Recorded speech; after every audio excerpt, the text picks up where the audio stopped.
kleiner Schreibmaschinentest der Olympia SM2 Reiseschreibmaschine. 6 Kilo. Naja, früher hatte man ja auch noch Gepäckträger. Hier ist die Anleitung. Ist zum Glück noch da. Hat mir ein netter Kollege überlassen und für mich hat das persönlich eine Bedeutung, weil meine Familie väterlicherseits kam aus Wilhelmshaven, wo diese Olympiamaschinen hergestellt wurden und deshalb bin ich froh, so eine zu besitzen. Ja, ich demonstriere jetzt einfach mal. Papier habe ich schon eingespannt, das ist alles relativ einfach, die ist auch gut erhalten. Ich schreibe jetzt einfach mal los.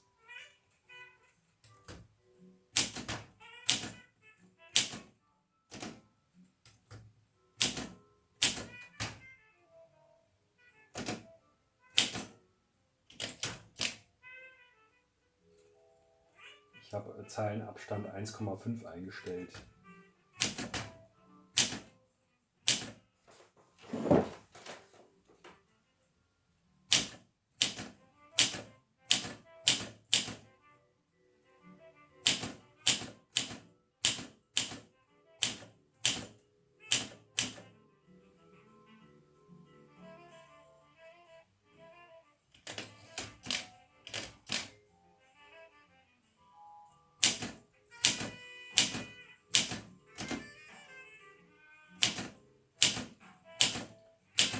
Ja, also ist doch schon was ganz anderes als auf dem Computer zu schreiben.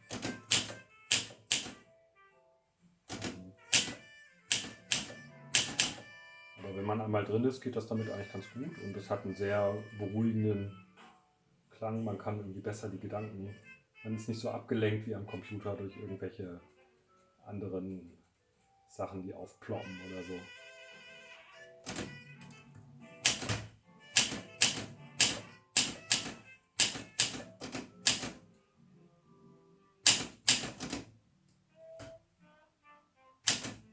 Das ist jetzt gesperrt geschrieben.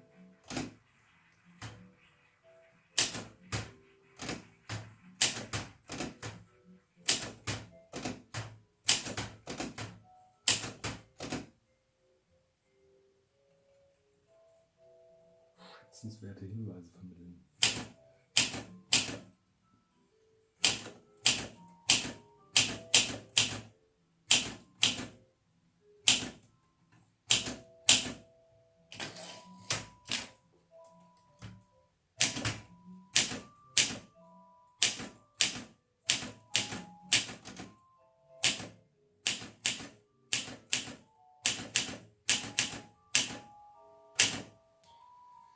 So, das soll es erstmal gewesen sein.